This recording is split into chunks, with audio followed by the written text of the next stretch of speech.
Hey everyone, this is Kelly Janae, and you are watching the Reducing the Dosage series on ethereal ecology.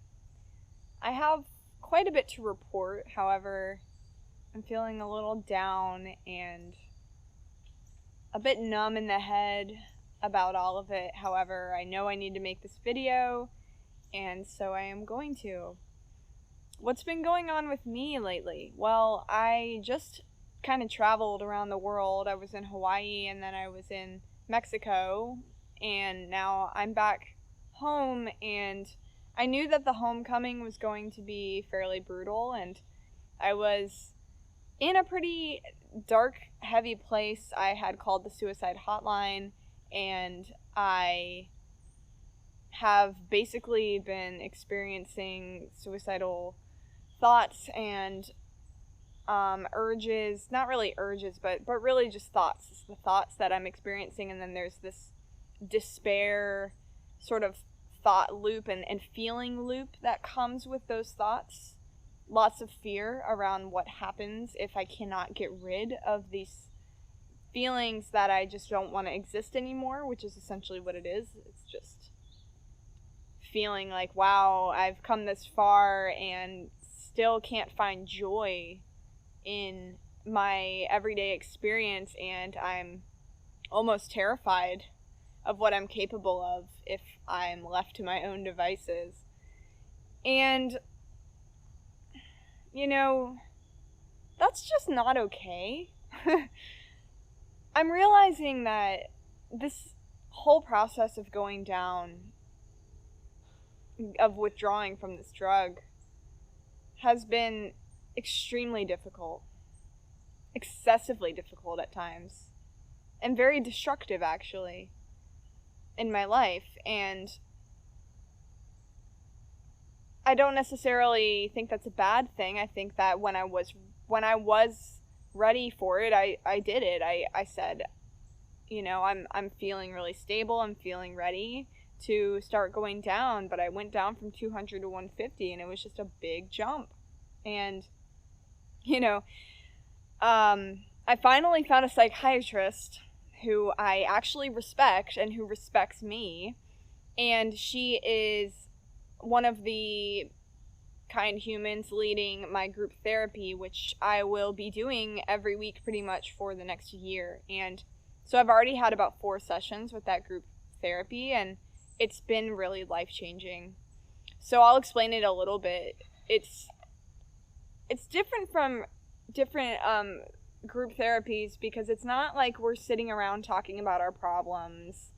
It's basically an experiment to explore and be curious about the thoughts and the emotions that are coming up in the moment, as opposed to the story behind them. And what I mean by that is you may show, or I may show up to group feeling anxious, and so I express that. I say, I am feeling anxious right now.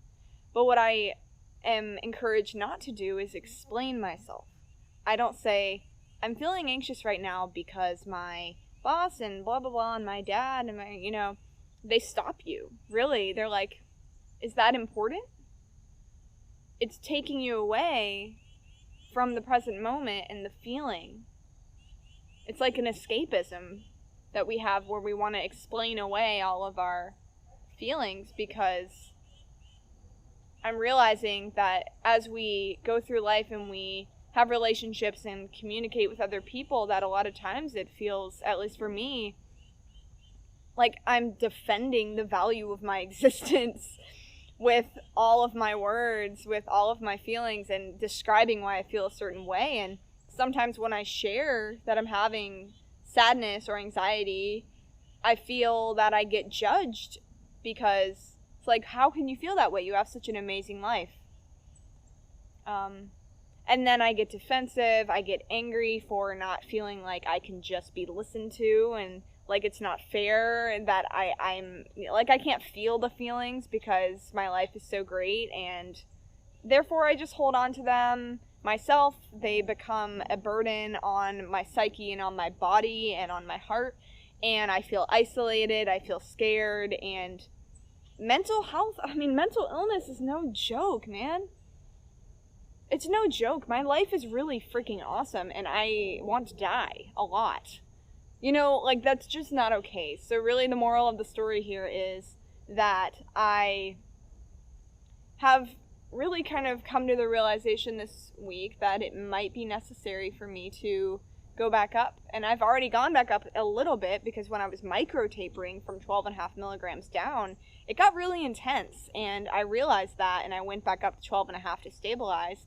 But even here, it's intense, and there's so much going on in the world. The freaking US election is next week, and our climate and the environment and green jobs and everything that actually matters to me, at least, healthcare, human rights, it's all on the table and up in the air, and there's just so much uncertainty with all of that. And my personal life is just, I'm living it and I'm experiencing it, but there's also the weight of the world. And the way that my psychiatrist sort of described this, because I reached out to her and I was like, look, I'm having suicidal thoughts all the time. I'm terrified of what happens if I can't get this under control, because I have a job, I have to maintain that job, and I've been at moments in my career where I've jeopardized my livelihood by being emotionally unstable and not realizing the consequences of my actions, and also being really bad at relating to people. Just not having any sort of ability to connect with people, because I'm so in my own world, which is mostly negative and really weird and dark, that I've kind of jeopardized relationships. And I don't want to do that. I need to be some semblance of normal, at least enough to act like I can interact with the regular human race. So I spoke with my psychiatrist, and she recommended or suggested that I maybe go all the way back up to 50 milligrams. I was really adamant. I was like, I really, really don't want to go back up all the way to 200 milligrams, because it's taken me 2.5 years to get to where I am right now.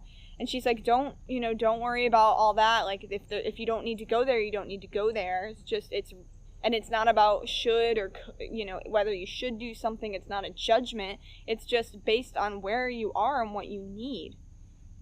She described this medication as sort of like the swim floaties that you put on your arm when you're learning how to swim.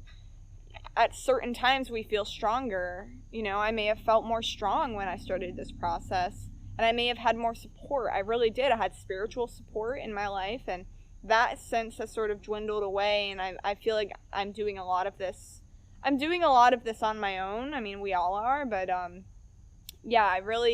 now I have the therapy, and I'm realizing I need that. But yeah, she's sort of suggested that I go back up to 50 and stabilize. And I had this moment today where I was taking my medication, and I was just standing there like,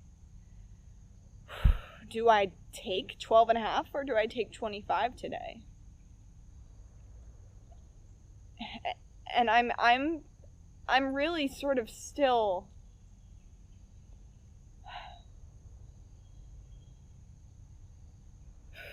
this might be the time in this series when I actually cry on camera. I'm really undecided about whether or not I should go back up, because I'm afraid that I'll never be well enough to live without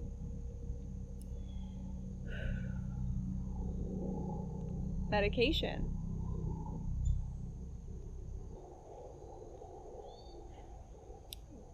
But having done this group therapy, I've really kind of learned the value and the meditation of not getting too caught up in the unknown. I don't know whether or not I'm going to be... I'm pretty sure, actually, I'm not going to be stuck on this medication. That's really kind of a worst-case scenario kind of thought loop. And you see how quickly I get there to, oh God, like, what if the worst case scenario thing happens?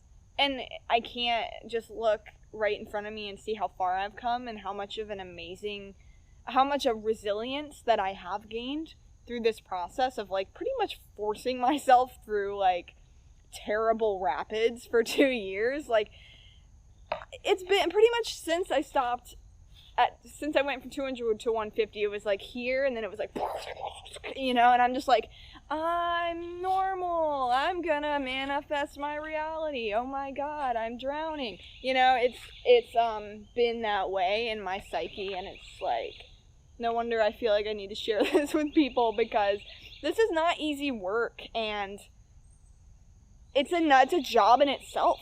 Like, for me, at least. For me, it's a job in itself, just managing my mental health. And, you know, so I'm still on the fence about whether I'm going to go back up. I feel like I maybe really should.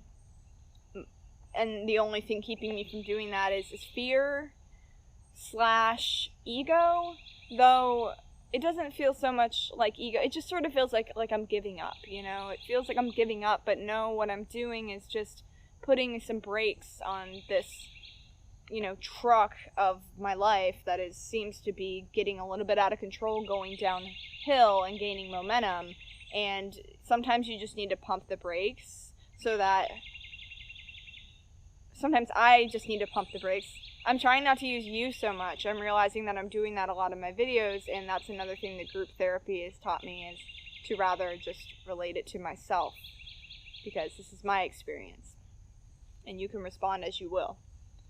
But yeah, so that's where I'm at right now. I'm going to keep you posted if I go back up. Obviously, I'll let you know how that goes. And otherwise, you know, if anything amazing changes, there's like a Taurus full moon conjunct Uranus in Taurus this Friday. And so that feels really huge, because Uranus is all about, like, unexpected change, and Taurus is sort of this very stubborn but grounded and materialistic sign. And so I'm interested in seeing what happens on Friday in my life. And I wonder if just that might be the day that I go up in dosage or something, because and that maybe has like a good effect on my psyche. Taurus is in my first house. You're probably like, what the heck are you talking about? Here Kelly goes on an astrology rant. I will stop here, because eventually I will have videos on that, but it's not the time. However, it is something that I have been using this entire year to better understand myself, and I look forward to being able to articulate astrology enough from the perspective of that self-reflection to help other people use their birth charts in a similar way. Well, thank you so much for watching this video. I love you all so very much. If you want to support the ethereal ecology movement of one, then you can go to patreon.com/etherealecology, or simply Venmo me, or just subscribe and share with your friends, and maybe smile a little bit today, and go outside, pet a puppy, whatever makes you happy. Yeah, so I will see you all next time. Peace out.